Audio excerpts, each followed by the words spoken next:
I am of the pure mind of God. I am the resurrection and the life in my body, my finances, my relationships, and my world. I qualify everything in my world with perfection. I am perfection. I am this perfect day, and the life that lives in me is the light that cannot fail. I accept only God's perfection, His good, in my outer circumstances. I know in my heart that God is all in all. I am absolutely not concerned about what happens, because I know wonderful things are happening now.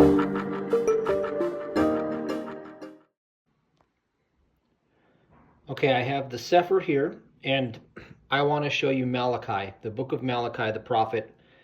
And I want to break it down to you. If you've been following my teachings, you will understand what I'm about to reveal to you. It goes along with the video that you're going to watch. I'm going to just talk in the video, but first I'm going to give you the keys. First commandment, the Torah of Moses. The Torah. Why do you think the Jewish community has the most wealth on the planet? I'm going to show you why, because the New Age and the misleading Christians have decided that the old commandment doesn't apply to them anymore. So, I have loved you, says Yahweh, okay, Yeshua, okay, basically, I have loved you. So we know love is the governance. Love governs all creation. Okay, so whereas Edom says we are impoverished, but we will return and build the desolate places, thus says Yahshua Sabaoth. They shall build, but I will throw down, and they shall call them the border of wickedness, and the people whom Yahshua has indignation forever. So here we have something that's being cursed. Okay, this is the human will. Human will is being cursed. Human will is a curse, and it's being cursed. Self-seeking. A son honors his father, and a servant his Adonai. And if I be a father, where is my honor? And if I be an Adonai, where is my fear? So God's saying this. Honor flows up, and favor flows down. Wherever there's honor, you will find favor. And I'm going to talk about it in the video. You're going to see it. I call it grace. You're saved by grace. Who is there even among you that would shut the doors for naught? Neither do you kindle fire on my altar for naught. I have no pleasure in you, says Yahuwah Sabaoth. And I'm sorry if I butcher that pronunciation. I'm not fluent in that language. I know what I'm reading, but the pronunciation may be off, okay? Neither will I accept an offering at your hand. So here's the idea. You have to shut the door on two powers, good and evil. There is nothing good, nothing evil in the world. You're not honoring the Father when you give His power away, when you are seeking self-pleasures and building of your own desires. The Father hath already ordained your inheritance, and to find that inheritance, you have to go beyond the human five senses. And the only way to do that is through the ordinances of the Torah, through the commandments. That's the only way to do it. You haven't done it if you haven't done it that way, and so you've built on quicksand. Here's what God says about building on quicksand. God wants a pure offering. I am of the pure mind of God. Okay, we have to cleanse our perceptions of reality. Right where that trouble seems to be in the world, there's only God. Right where there seems to be evil lurking in every corner, that's just the dream of the human five senses coming through the carnal mind, coming through this crooked thing right here that's being cursed. That carnal mind, what you hear, smell, see, taste, and touch, is the devil in the Bible. It's called Satan. It's the world mind, and it uses you through the five senses to see its own delusion and tries to get your heart and then you dishonor the Father. You have two powers now, good and evil. Here's what it says, O ye priests. Now, priest is a word. It refers to the thinking mind. This is reasoning. This is your free will. You get to choose who you're going to honor. What does a priest do? A priest honors. Are you going to honor Mammon or God? O ye priests, this commandment is for you. If you will not hear, and if you will not lay it to your heart. Here's the idea. Here's the formula. You must hear the word of God until it gets into your heart. It has to come into your soul. Heart is another word for soul. It's the expression of God's love received. You don't have it in your heart until you've received it from the Father in your experience. That's the only knowledge that's real. If you get it with just your mind, it'll siphon right through. Like quick, it'll just be gone. You hear the word, and a week later you forget. That's why you don't follow the commandments, because you don't have it in your heart. To give glory unto my name, says, I'm just going to say Yahshua, okay? I will even send a curse upon you, and I will curse your blessings. This is why I'm going to say in the video that you're going to watch that the people who don't tithe are poor. They're being cursed. They're on their own free will. They're doing it on their own. 10% of what you make is not yours to keep according to the Torah. That's why the Jewish community actually is way more prosperous than any other. And I'll just leave it at that. Because you see, when we stray away from this, we're making a fatal mistake, and I'll show you where it says it right in here. Behold, I will corrupt your seed and spread dung upon your faces, even the dung of your solemn feasts, and one shall take you away with it. Wow. Basically it says your name is mud. My covenant was with him of life and peace. Okay, life and peace. That's to know only one principle, one power, one mind, one presence. Life and peace. And I gave them to him for the fear wherewith he feared me. See, if you fear the Lord, then you honor the commandments. And was afraid before my name. The Torah of truth was in his mouth. And iniquity was not found on his lips. See, he didn't speak of evil. He didn't go around on Twitter and on Facebook and YouTube talking about all the evil powers in the world that are coming to take over. That's iniquity. That's to behold iniquity. There's nothing of life and peace in that. But yet you just want to do it because the carnal mind is looking at the world of its own ignorance through you, and you're agreeing with it.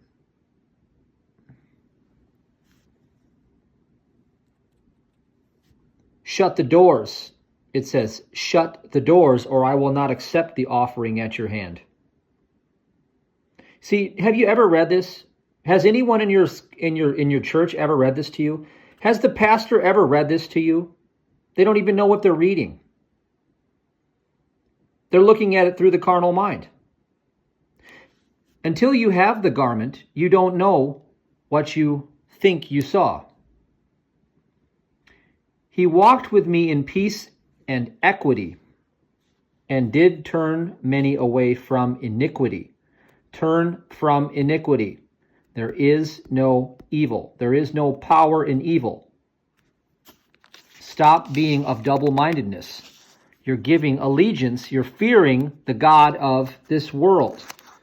It is the linear, logical, reasoning, left brain, scientific mind that knows nothing of the mysteries of God. Because wholly separate from that dream of that mind is the kingdom. It says, but have been partial in the Torah. See, these are the New Age so-called Christians. They're partial in the Torah. You say, oh, Jesus set us free from all that. We don't have to follow any of that anymore. Jesus set us free. We can go and sin all week long, and as long as we go to church on Sunday, we've repented and we're fine. And yet they're poor. The majority of them are poor. Why are they poor? Why are they poor when God says you have a covenant? Why are they not under grace, yet they claim they are? There's no grace in poverty. Have not we all one Father? Why do we deal treacherously every man against his brother? Now there it is. One power, one mind, one principle. Okay, love God, have no other gods. Do not give good and evil to the power of this world. Do not give any powers to this world. Every time you see persons or conditions, you're in the dream. Why do we deal treacherously against every man and his brother? Why do you think there are evil people in the world? There's only one impersonal carnal mind. And what you're looking at is you're looking at nothing but the Father, but yet the carnal mind is seeing the evil that it creates through its own delusional, false sense of reality. And yet we speak about it, and we don't honor the Father, and then we don't have our offerings accepted by the Father. Because Yahshua has been witness between you and the woman of your youth, against whom you have dealt treacherously. Okay, you and the woman of your youth is the carnal mind looking at the womb of creation where you came out of, that you think you were born into a flesh, and you're dealing treacherously with it because you've given good and evil powers to it, ascribing judgment to it. She's your companion because everywhere you go, you see, smell, hear, taste, and touch something. You've recorded a history that's not part of his hyphen story, and that's the woman of your covenant. You have a covenant separate from God's commandments. So you have become married in adultery to this world. Unless you have the knowledge of this Torah. Seek the seed of Elohim. Therefore, take heed to your Ruach, Holy Spirit, and let none deal treacherously against the woman of his youth. Stop judging appearances. They're not real. Don't deal treacherously with them. They're not actually there. You have wearied Yahshua with your words. See, speaking of all the evil, spreading the lies, the rumors, the gossip. Behold, I will send my messenger, and he shall prepare the way before me. Now, this is where it gets good. This is what happens. When you turn to the Spirit, the living Christ within, with the truth in your heart, and speaking of the truth, honoring the Father in commandment, obedience, humility, the Father sends his messenger to break the dream. Only the Christ has the power to break the dream. The messenger is the living Christ. You don't have any power whatsoever. Adonai, whom you seek, shall suddenly come to his temple. The temple is the imagination, the spirit, the thought realm. Christ will come to his temple. There is only the Christ. There isn't Christ in you. It's the you that's got to go. Even the messenger of the covenant whom you delight in, behold, he shall come, says Yahshua Sabaoth. And here's the part that we're coming into, the part that you do know. I will come near to you to judgment, and I will be a swift witness against the sorcerers and against those who break wedlock. The sorcerers. The sorcerers. What are all the symbols doing in your world that are governing you on the dollar bills and everywhere else? What have those sorcerers got over you? You know what they got? They got full authority to do exactly what they do because they were ordained by the Holy Spirit. Ruach ordains them because you have turned away from the Father in arrogance. And against those who break wedlock and against false swearers. See, breaking wedlock to the Holy Spirit and lying with a lying tongue about seeing evil when God never created such a thing.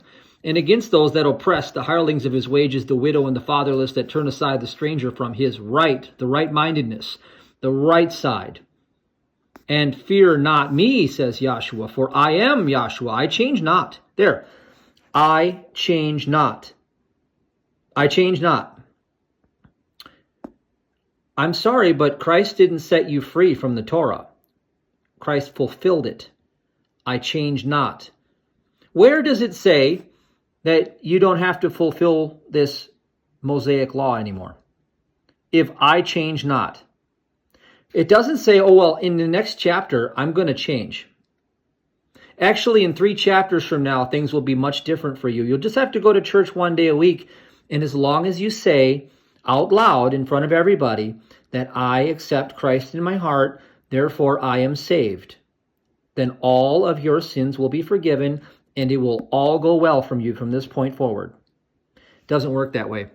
That is the religious doctrine. Religar means to bind. Religion is of the devil. Even from the days of your fathers you have gone away from my ordinances. What is that ordinance? To have only one God, one power, one mind, one cause, divine love, to know no other power and describe no powers of good and evil to this world. Give it all back to the Father, and come forth in humility, and have not guarded them. Return unto me, and I will return unto you, says Yahshua. But you said, wherein shall we return? Will a man rob Elohim? Yet you have robbed me. But you say, wherein have we robbed you? In tithes and offerings. You're cursed with a curse. Right there. You're cursed with a curse. That's why I say that people that don't tithe are poor. Because even if they do gather up treasures, they're cursed. For you have robbed me, even this whole nation. Bring ye all the tithes into the storehouse, that there may be meat in mine house, and prove me now herewith, says Yahshua, if I will not open you the windows of heaven, and pour you out a blessing, that there shall not be enough room nor enough to receive it. And I will, listen, get this. You're living in the dream of the human five senses. It appears to you as every lack, discord, disease, and suffering that you can possibly imagine. You can't break the dream. You have no power of your own. To think that you are of anything whatsoever without the living spirit of Ruach is to be full of blasphemy. I will rebuke the devourer for your sakes, and he shall not destroy the fruits of your ground. The living power of the Christ will come to you, because the messenger will come in your thought through your imagination. The Adonai whom you seek will hold you in the light. The only way to break the dream is to follow the Torah. But unto you that fear my name shall the Son of Righteousness arise with healing in his wings, and you shall go forth and grow up as calves of the stall, and you shall tread down the wicked, for they shall be ashes under the sole of your feet in the day that I shall do this, says Yahshua. Remember ye the Torah of Moshe. No, Jesus did not come to abolish this. It has been fulfilled. And only those who have demonstrated this know firsthand knowledge. It is not something you can read and understand. It must come into your heart, into your soul. You must witness the breaking of the dream by the power of the living Christ, and the only way to do it is through obedience and humility. All right, I thought I'd get you out here on the beach because this is the relaxing part.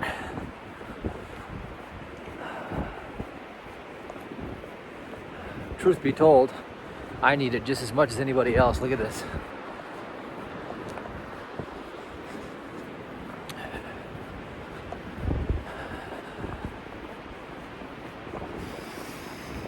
Sometimes I just want to take in the silence.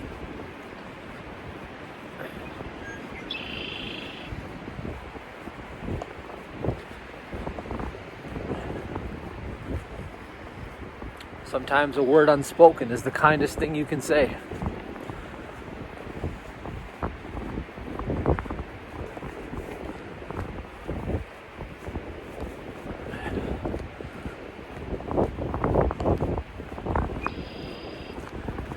Like a good musician, knowing how to refrain is just as important as making sure that you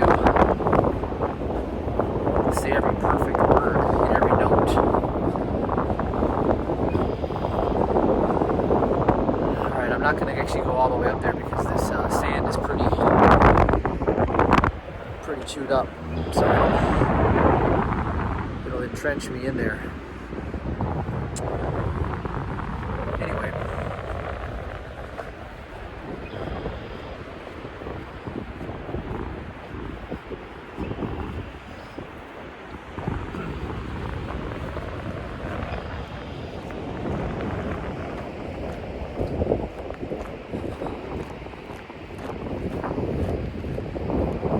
maybe I'll revisit a story for you.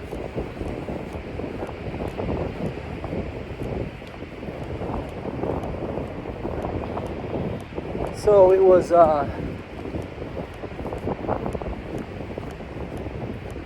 back in 2002. Let's go back to 2002.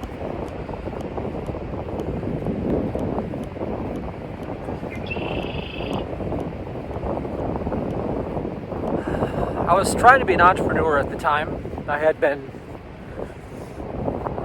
quite a few things, actually, from sales to other things, you could say. And ultimately,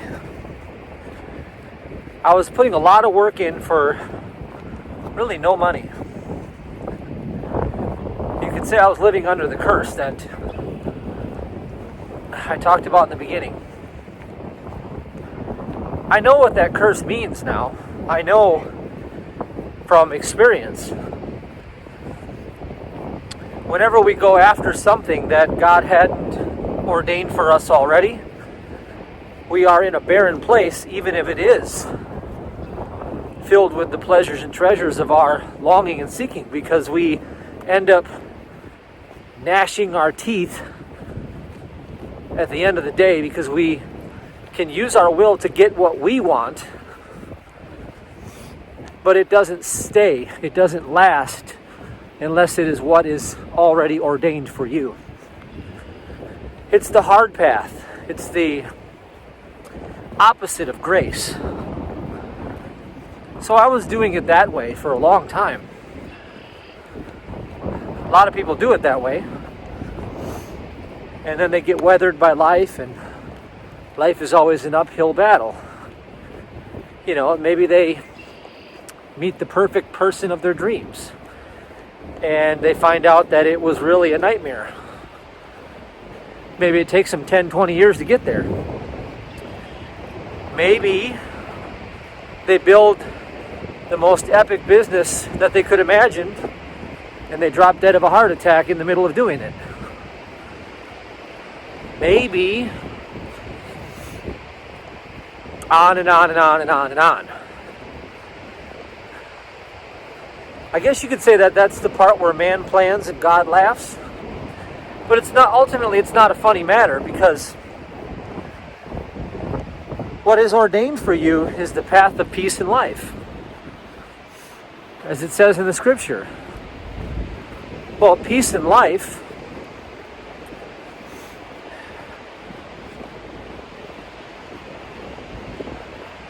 now that's something to behold. Wouldn't you like that?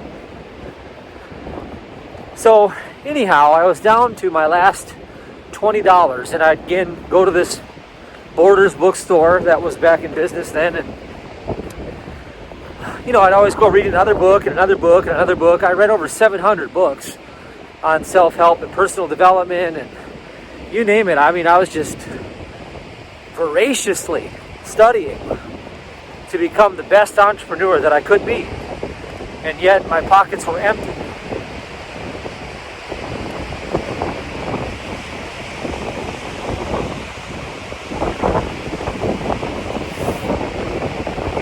So, one day I pulled this book out. It was on page, I think, 13 of or 31 or 38, or I almost remember the page. It was a Catherine Ponder book, and I pulled it off the shelf, and it said, "Tithing establishes order in mind, body, and affairs. And where order exists, one cannot remain in debt." And I said, that's me. I had about $68,000 in debt then. And I wasn't able to service any of it because I didn't have an income that was substantial. But I had a lot of work I was doing, just wasn't getting paid for it. I was trying to build, a network marketing company, and I was, I thought that was going to be it for me. I was trying to choose my own path, seek my own human will, put all my power in my own basket of eggs, right? Giving power to the world, making a false god out of human reasoning. So then what happened was I planted a tithe. I broke $2 off and sent it in, because I saw it in that book. I said, you know what? That's the Spirit reaching me, showing me what to do. So I found out where to tithe, right to that ministry, sent it right there. Well, I kept tithing to that ministry, and lo and behold, about 6 or 7 months later, quite a few things had changed. I started to recognize what grace was for the first time in my adult life. I met Sabrina along the way. We ended up having a gift that came along, a $30,000 gift came along, paid off half our debt. We paid off the other half with the increase because we both had new jobs that we obtained that were paying very well. And all of a sudden, I was prosperous. And the good was flowing. My life was in order. So then I did what any rational human being does, is I started to think that it was because I was just finally a better person. Now, all those books had finally caught up to me. I was special. I was a professional. I knew what I was doing. So I stopped tithing. I stopped honoring God. Why should I do that anymore? I don't need that anymore. I'm on top. That's only for when you're down and out. You don't need to do that anymore. So I stopped. And then I ended up getting sick. I ended up having Lyme disease. I ended up bankrupting. I ended up forgetting all about it.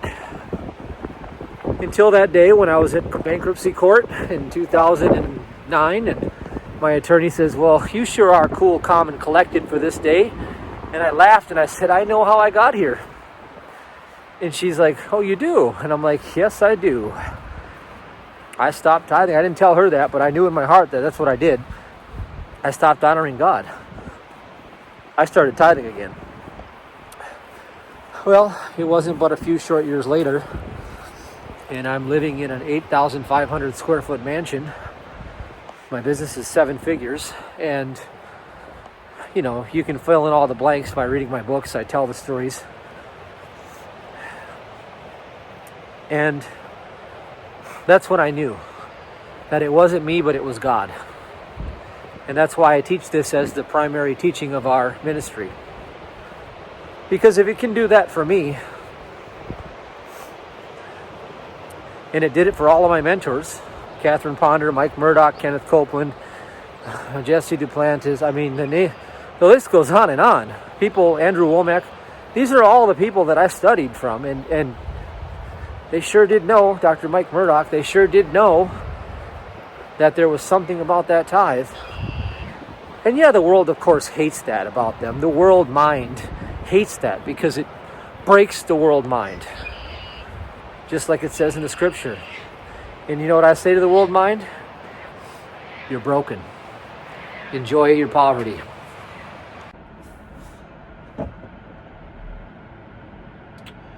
All right, so let's go for a little trip and let's talk about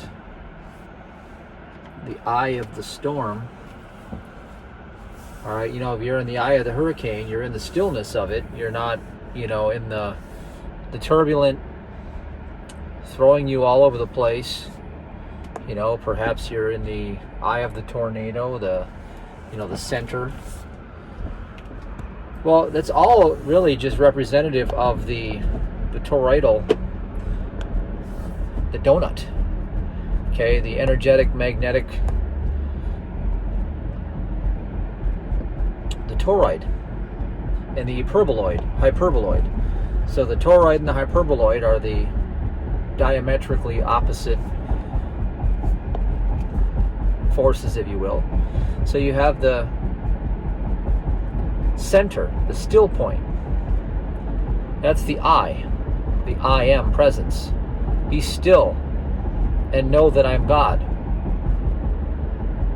Be still. The world doesn't exist. Not as you know it. Not as your 5 senses report it to you, at least. That's the dream of fashion form, mortality. So, like I talked about in segment 1, the covenant, the covering. We're not trying to get anything. We're demonstrating the allness of what we've already been given.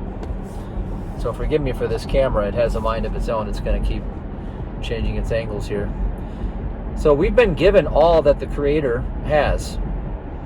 Out of the heart come the issues of life. So our attitude toward life determines how it goes for us. So if our attitude is that of reflection, as in, well, I don't have wealth, I can't possess any wealth, but I can reflect what the Father has. Well, if you look in the mirror and you see the reflection of yourself, which is a graven image, you see mortality. That's the carnal mind looking at its own delusions. If you were to do this, would your reflection do that? Of course it would. So if the Father is saying you're the image and likeness, which is the reflection of imagination, spirit, the allness of creation, and if the Father is the giver of all good things, the source of all good, well, wouldn't you be reflecting that? Of course you would. So along the way, we come into the dream, though, that there is a lack for good, because we fall asleep in it and we think that it's real.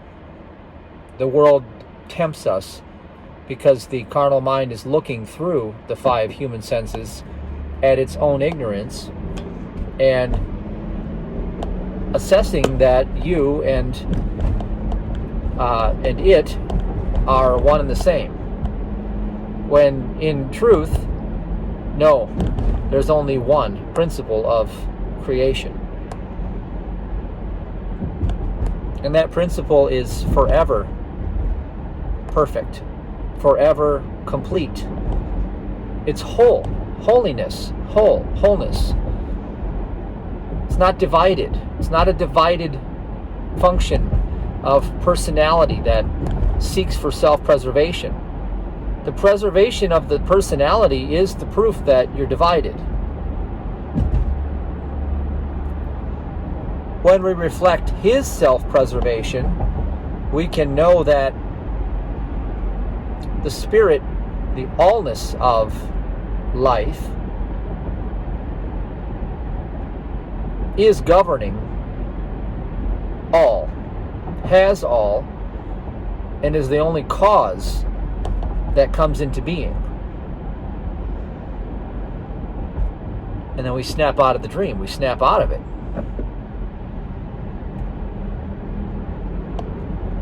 You know, I'm allegedly driving here and I see cars and I see the movement of time and space. You know, the clock is ticking. The environment is changing. I see different shapes and forms. The phenomenal world is counterfeiting the truth.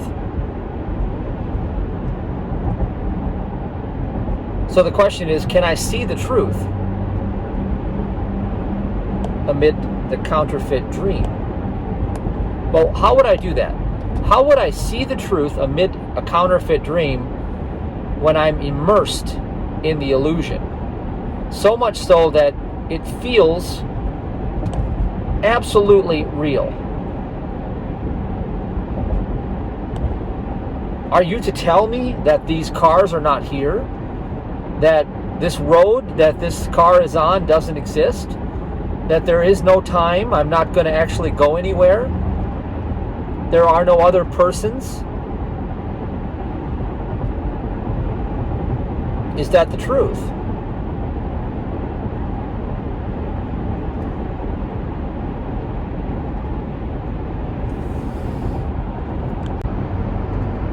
Okay, I didn't like that that selfie stick video thing. It was just like weird. This is not as comfortable for me, but I'm still gonna be able to do this. Alright, so you'll understand why I'm not looking at you during the video here. It's sort of obvious. But the idea is that what I call my imagination is the living Christ. It's the body of Christ. It's the substance of spirit. I can step into the imagination and I can know the truth that the Father and I are one, I can cling to that thought and I can hold on to it for dear life. Even if everything around in the physical doesn't report any of that to be accurate or true. In fact, the physical could say that the sky is falling and the floor fell out and all these other things. But I have a choice whether to believe in the unseen through faith. You know, human eye cannot see the kingdom. So if I believe in the unseen, I'm actually holding steadfast to a divine principle, as long as I'm contemplating wisdom. So if I'm contemplating wisdom,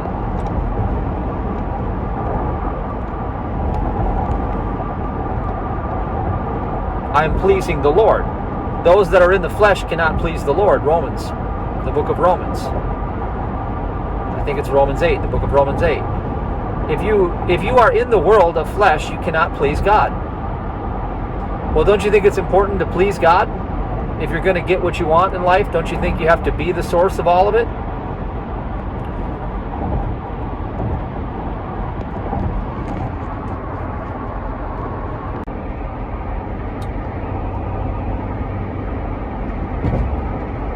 Well, before we go any further on that topic, let's just talk about all of these companies that are going out of business.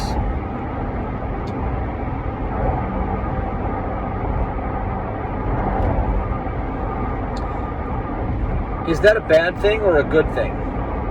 Or is it just no thing? You get to decide.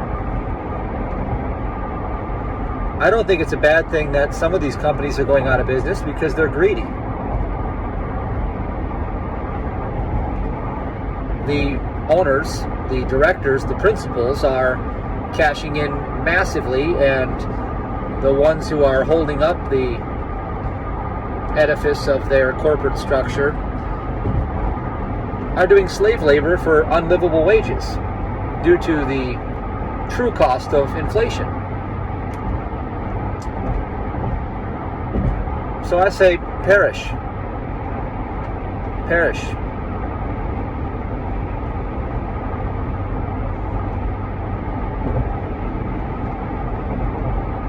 The world needs a reformation of character. The U.S. in general created this culture and exported culture all over the world. And that culture is an immature Hollywood, the druids, the Hollywood druids, the sorcerers. They spread their gospel of falsehoods throughout the entire world, and vanity became the god of this world. And the dollar, it's almost hideous. When you look at these greenbacks and you see the pyramids and the fake all-seeing eye and all this garbage, all this symbology that has enslaved the living people, it's hideous. It's all done through sorcery. Well, the sorcery has been cracked. And so now, in a last-ditch attempt to retain falsehood, power, and, fiction, the carnal mind, which governs all of the so-called tyrants, the tyrant is the carnal mind. There's only one carnal mind. It's the impersonal serpent in the garden of thought. And it reaches a host that is open and willing for its temptations.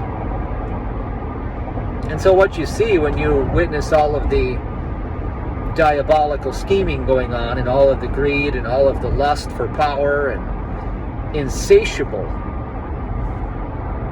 demand for control, this is the carnal mind. It has nothing to do with what you think are those persons out there. It's one thing. It's a carnal mind. It is the world itself, the illusion of the five senses, trying to hold you captive in a dream. And it will come through in any shape or form that will create agitation out of your rest.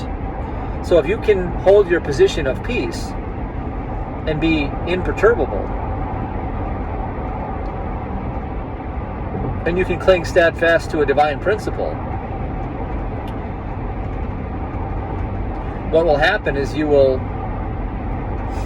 pierce through the veil of the illusion, and the Christ will come and break the dream.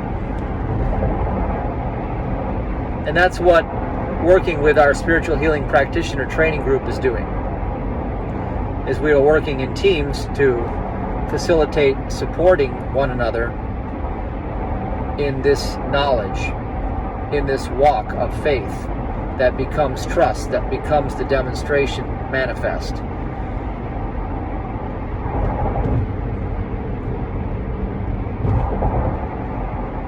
So years ago I had a mentor, and he was a naturopathic doctor who got terminated by the system.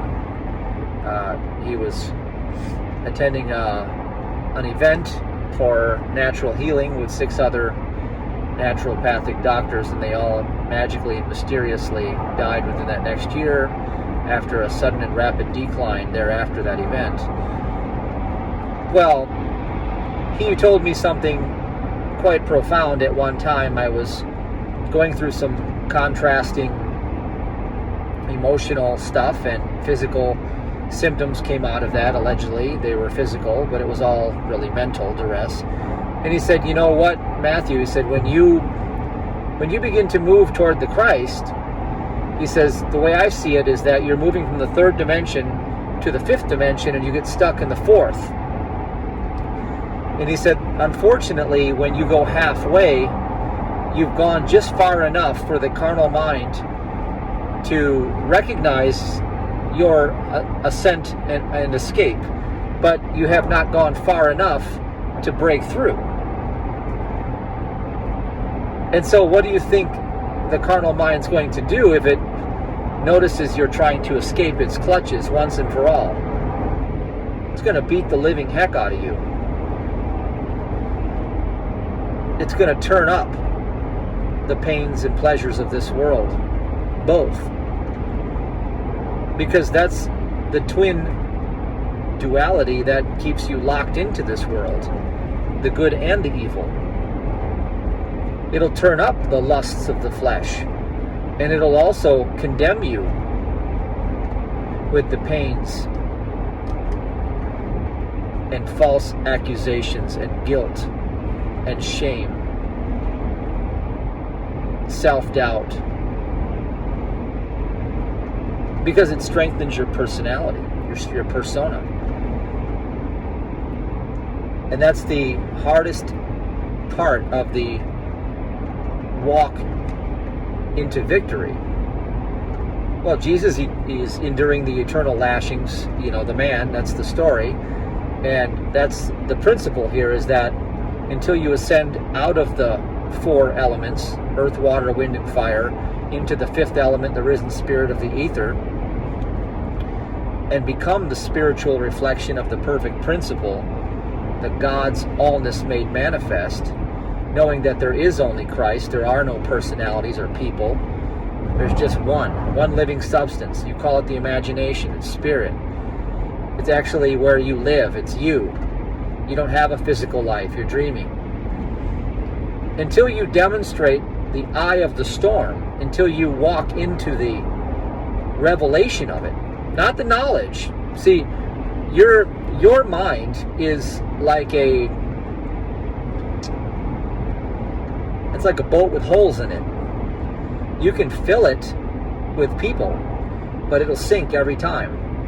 So what I'm telling you is you can put all this knowledge in and it just oozes right out, because the human mind doesn't want you to have the truth. The truth must get into your heart and become known to you through earning your wisdom, which means you have to be tested and you have to be purified in the fire, where ignorance is cast off from within. And ignorance is the world.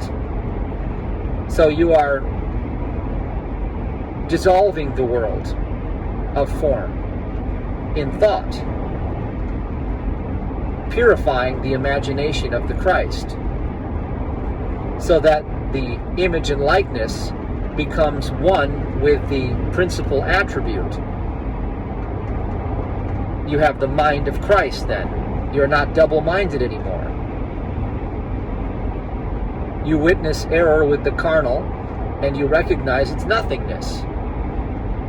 And you hold steadfast to a divine principle until the light of truth comes and breaks the dream.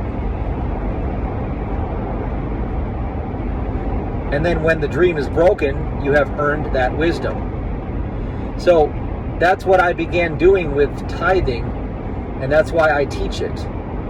Because it allowed me to surrender my human reasoning and to step into a divine principle and to put the entire burden back on Spirit to provide for all of my needs. In the face of what seemed to be insurmountable odds, the appearance of lack was strong. I lacked energy, I lacked health, I lacked friends, I lacked a job, I lacked education. I had no reason to succeed. Not to mention, I couldn't think straight because I was in fear 24/7. Well, the only thing that breaks the fear of financial lack is to tithe. How do I know this? Because I've done it. I learned it from Mike Murdoch and I followed. I trusted. I did it. It worked.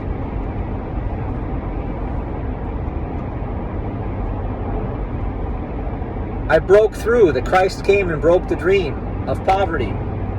Christ broke the dream. You can't break the dream. Christ breaks the dream. Grace comes. And some people say, I tried that, I did it for a few weeks at church and it did nothing for me. I'm sorry. But if you persist as others have persisted, you will succeed as others have succeeded. You will see the falling away of a fear of compulsion. It'll fall away like an arrow in the midst of flight, because in your new consciousness, you no longer give it the wings to fly. See, you don't get there the first time you throw the ball. It doesn't become the perfect pitch. You throw 1,000 pitches and now you've got something. Immediately when you tithe, you're under grace. But that doesn't mean that you are instantly perfected. Oh, look at that. All of my problems are gone. No, it means you've put grace into operation. Now the work begins. Now it's time to lay down your reasoning. Now it's time to step into following the fastest path to your joy in every moment, regardless of the fallout. Now it's time to say there is no good or bad in this material construct. It's all nothingness. My spiritual bread alone sustains me. That comes to me in the form of ideas. God meets me in my time of need with the assurance of His all-sufficiency in all things. And as I lean on that and not my own understanding, the peace of Christ breaks the dream.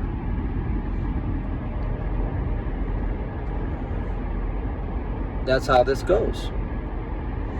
That's how you do the deal. And you persist until you get there. You don't quit because you're 6 months in and you're not a multi-millionaire. If you do that, then you're headed in the wrong direction altogether.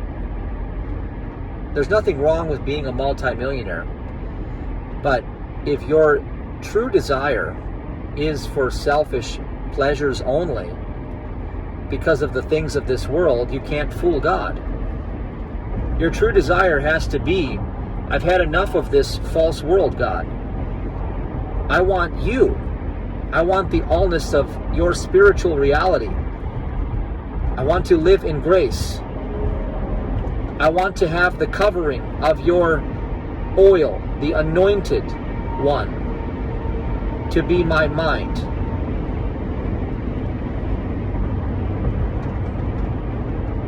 I want forgiveness to be pouring out of my heart because of a sound understanding of wisdom.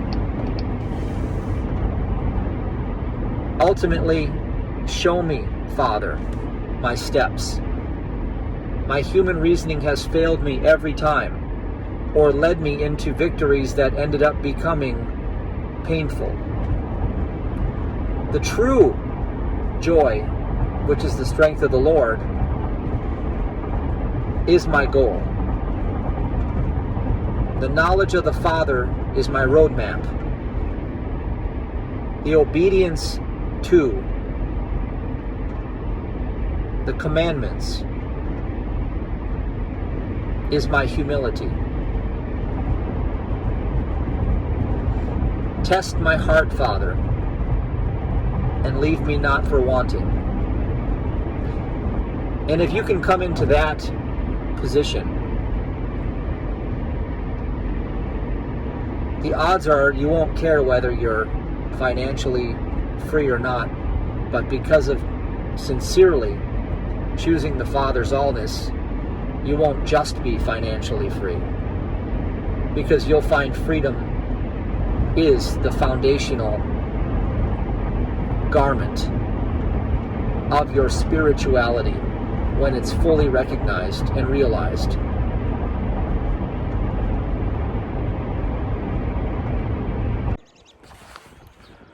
Good morning. I'm at my usual spot in the morning at these hills. It's 6 a.m. and I have to get back for mentorship client at 7 a.m. And I've had these full days. I've been very, very busy. I've been helping with a business, bring it back to life, so to speak, and doing a bunch of other things. I've been through many digital marketing mastery schools, so I'm going through another re-updated digital marketing mastery clinic. And that's it's about being effective at what I do. So knowing the message is one thing, and getting the message out is another thing. Tying in the book, writing the book, working on the new spiritual training, and ultimately in a place where I think I'm working about 12 to 14 hours a day again. Like I do it in streaks. So, and I do it until I, run out of the joy of doing it. But just kind of like running these hills, I don't see it as work. I see it as an opportunity to express creativity and motion, freedom. The freedom to move. I learned that when I was bedridden. When you can't move, you quickly appreciate the ability to move. When you can no longer work, you sort of envy those who have the capability to work, and yet often many of them take for granted that ability. So what if you had the ability to prosper and yet you took that for granted? I mean, does that sound insane? Like, I have the ability to get ahead, but yet I won't do it. Well, there's an interesting thing that I discovered, and it's not new. It shouldn't be new to you. But, and this isn't to try to stereotype or classify. This isn't anti-Semitic or anything positive or negative about any so-called class of people. But the Jewish community, by and large, if you look at like the top, I think it's the top Forbes list, 100, so 150, something like that. I think 1 out of every 3 or 1 out of every 4 is Jewish. And, we know the stereotypes always have some element of truth in it. I don't believe in, saying, well, the derogatory thing, like, this person tried to Jew me. That's not true. It really has to do with something that I've known all along. I've ascribed to it, I've taught it, and yet people choose the comforts of their leisure versus their active participation. The human condition is really insane. The old law, the old Mosaic law, it was not done away with Christ. It was fulfilled by Christ. So, Malachi 3:10, the tithe, the spirit of generosity is what it is. It's a spirit of generosity. It's the opposite of the spirit of grasping and hoarding. The spirit of hoarding and grasping is fear. So,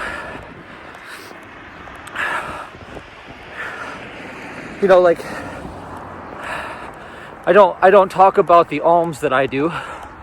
That's in addition to that. And alms is giving that you do in secret. God rewards those openly who give in secret. We don't need to talk about that.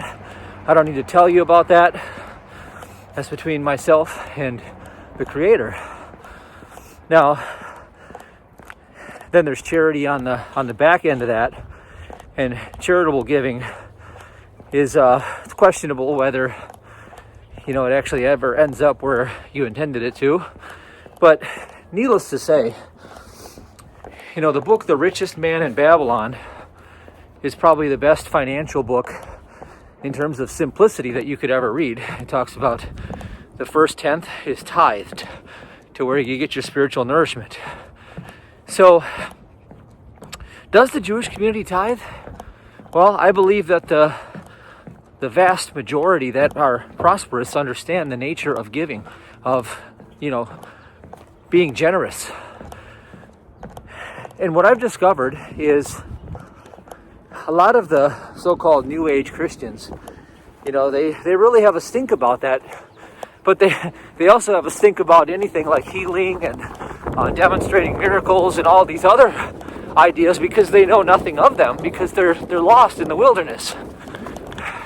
They want to believe that they can go to church on Sunday and be pardoned for everything that they've done. And the world doesn't work that way. That's not how this game works. You don't get to go step into a building and be like, hey, I showed up. I'm free for another week. But it's lunacy at the end of the day. The entire universe operates on a principle of sowing and reaping. What we put out comes back. It's the law of karma until we are at rest in the I. And for getting there is not the easiest thing in the world. So when you are in the process of getting there, what I found, these footsteps to truth that get you there quicker, is living under the commandment. No graven images, no other gods. Okay, I talk about that extensively in my videos. Doing unto others, sowing and reaping. 3-2-1 prosperity formula, I talk about that.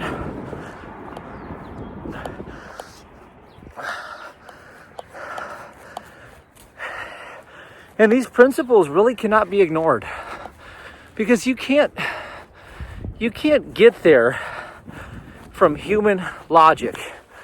And human logic, oxymoron by the way, always tries to stupefy you into ignorance, because if you were to come to know the truth, that mind would be dissolved.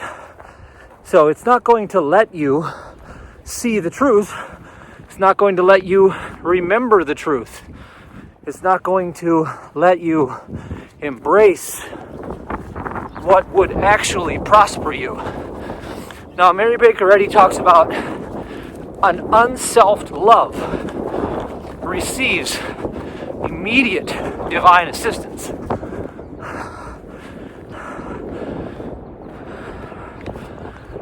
And yet, humans try to cling and hoard. They believe that the more they get, the more they have. Nothing can be further from the truth. You can't get nothing because it's nothing to get. There's nothing there. See, God revealed this to me in 2019. When man thinks he is giving, he is receiving. Now, the entire work of our spiritual healing practitioner training,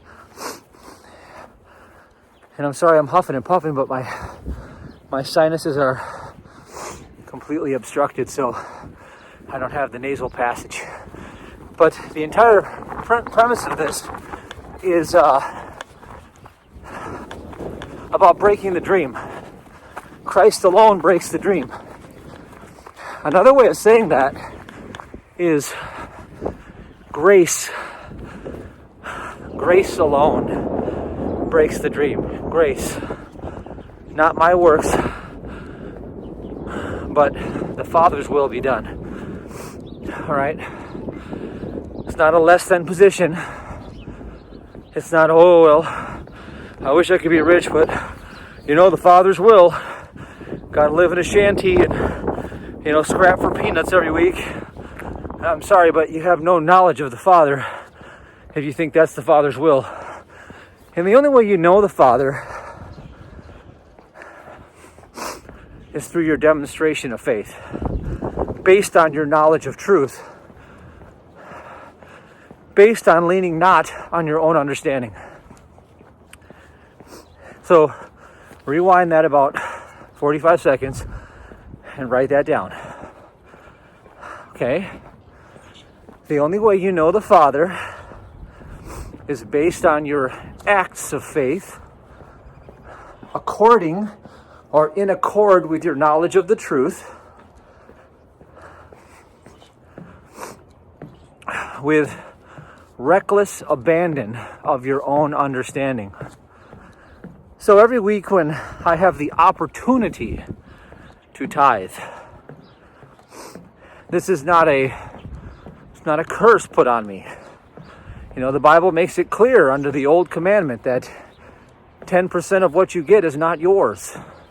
So you can't steal from God. God will find a way to take it some other way. And people say, well, that's not a just God. Well, that God is more just than you can imagine.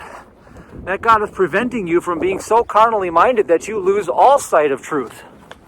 When you think you of yourself have something or can get something, you are as far away from grace as there could possibly be far away from grace. That's the haughty, arrogant, double-minded state that has impoverished, that has brought destruction to every civilization that turned away from God. And rest assured that the one around you has turned away from God. God will purify the earth. 2020 began human observation on a mass scale of the purification of the earth. The fire is a double-edged sword of truth. The sword of the Spirit is what true charity is. It brings the burning away of ignorance and deception. And don't think that ignorance and deception is out there in the world. It's in your heart. It's in your heart. For if you were to purify your heart before God, the windows of heaven would open right where you are, and the light would shine in to reveal that you are this perfect day that knows no darkness. You would walk through the valley of the shadow of death.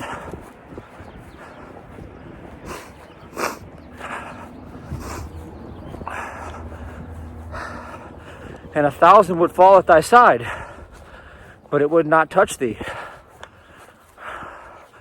For you and the Father are one and the same. Yes, you can say intellectually you understand that, but you don't understand that until you've walked in it. And again, the Christ did not bring separation from the old law. The Christ fulfilled the old law.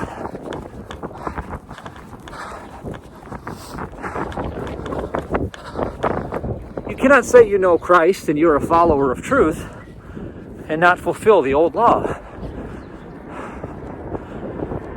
Otherwise, you're a follower of deception, so-called New Age movement, and the New Age movement, there's nothing new about it.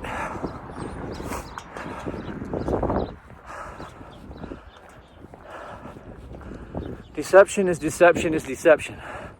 So I'm just going to blow my nose so I can be a little less huffing and puffing here.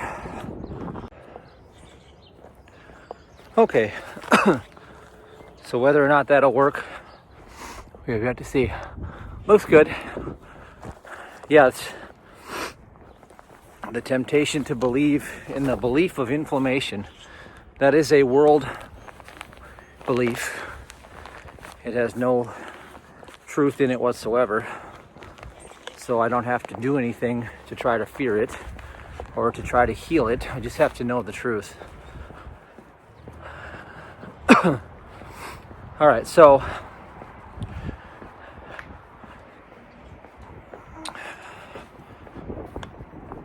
nothing pains me more, I'm serious. Nothing pains me more than to hear about financial problems. Because when I go back to, when I was in the dream of having Lyme disease and I was bedridden and I understood how painful lack of finances was, I feel the pain. I really feel compassion. That's why I came out swinging with the 3-2-1 prosperity formula, and I meant it. And I've gotten a lot of flack about it. People say, well, why do you lead with that in your ministry? It's so offsetting. It just turns people off. Well, it turns poor people off, that's for sure. It turns poor people off. People that struggle are turned off by it because they're trying to live under their own works instead of grace. Because the 3-2-1 is all about living by grace.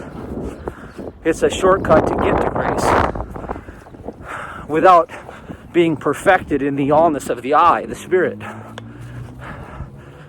And there isn't a single earthbound creature that can argue for its claim that it's perfected under the allness of the Spirit. We move in and out of these realms.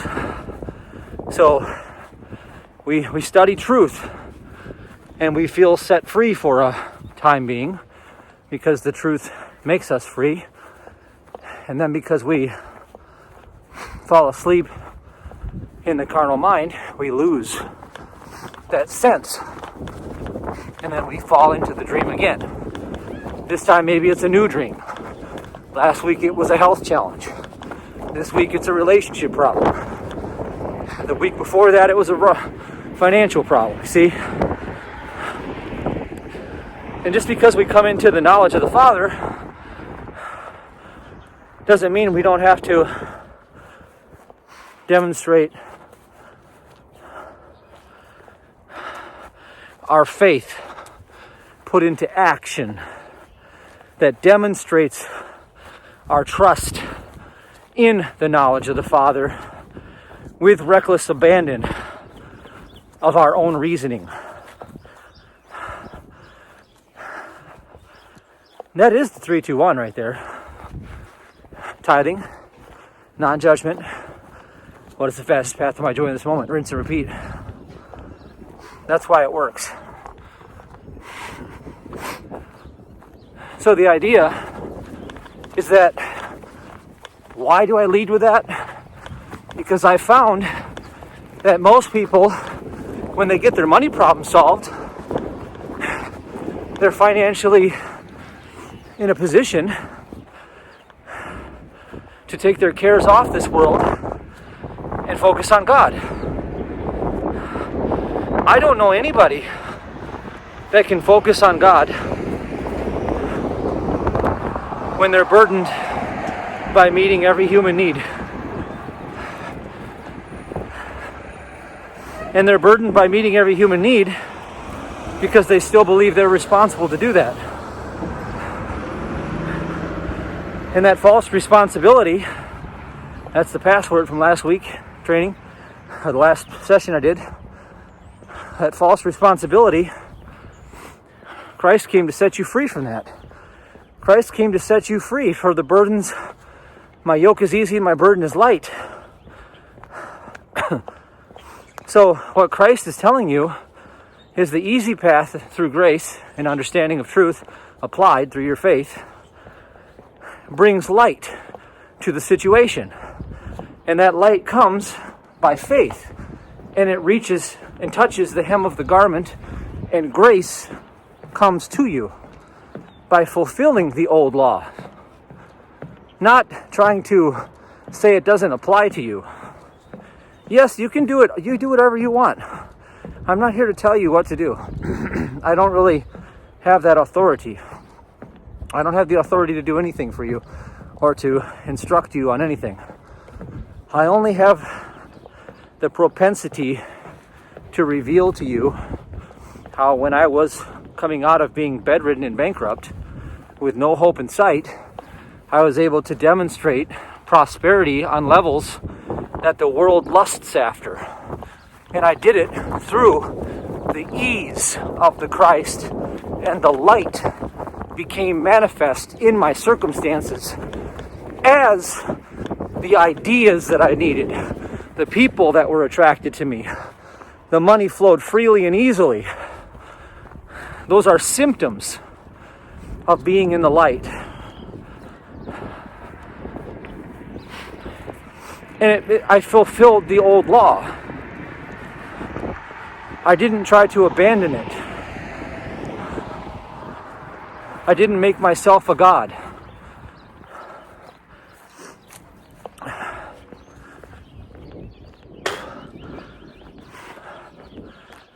The old law states that whoever withholds the tithe makes themselves a god.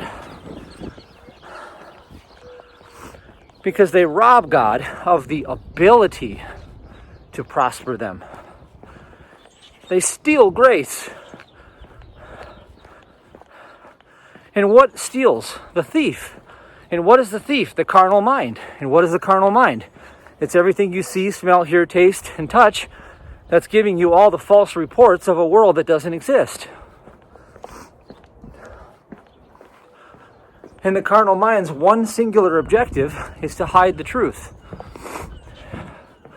And to keep you from knowing the truth that sets you free. Which means you're a slave. Slave to sense. False material sense.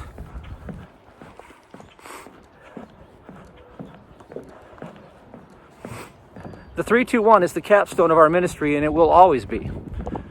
And it doesn't matter which mortal comes along and says they don't agree with it. The truth alone stands supreme, and it doesn't need permission to stand. In fact, those with eyes can see, spiritual eyes. I can't do it without it. I have never prospered outside of grace. The only prosperity I've ever known is because of grace. I of myself can do nothing. I know this. I don't proclaim to be of anything. I proclaim that God is all. You know, that's humility. That's meekness. Meekness inherit the earth. They inherit the earth that God created. Not the material one, the spiritual one that brings light through the dark pockets of deficiency and allows for the ease of the flow of good to be receptive to yourself. See, you're not receptive unless you're under grace. The covenant means a covering of grace. It means you are covered under God's law. That means that divine love is the operating principle in your life. Well, divine love is generous. Divine love seeks to fulfill from without. It seeks to fulfill the deficiencies around itself. It's the giver of all good gifts. It is not the taker. It is not the withholder. It is not the hoarder and the clinger. Because those all fall under the category of self-preservation, taking thought for one's life. Did Jesus feed the 5,000 by asking for supply and eating it in front of everyone else and hoarding it and saying, well, look at me, I'm a billionaire. I'm a billionaire in the bread and the fishes, and you guys should all watch me on Twitter and follow my channel because I'm a billionaire. Yeah, I own everything. Yeah, here I am, Jesus, I own everything. You guys can all, bow down now. Was that love's principle? No, that wasn't the principle of love. The principle of love was an unselfed love. Jesus broke and gave fearlessly. He broke the substance and gave fearlessly. So the richest man in Babylon, the premise is that the first tenth that you break, you give it fearlessly to the source of your spiritual nourishment. Where is wisdom? Instructing me now, I give fearlessly. The next 10% is yours. You save it. The next 10% goes to your increase, business, investments, etc. And the rest you live on. And that's the simplicity of fulfilling the old law. Fulfilling the old law, I will argue, is why you see 1 out of every 3 or 1 out of every 4 or 5, whatever it is, but a huge, predominant, massive percentage of wealth being accumulated in the Jewish community. Material wealth, yes. Why is that? Because when you fulfill the law, the things of this world come naturally and easily under grace. And you see, the whole dichotomy here is that the New Age Christians think that they were set free from the old law, and yet many of them are impoverished. So how could that be? How can they be so poor and yet proclaim to have so much truth?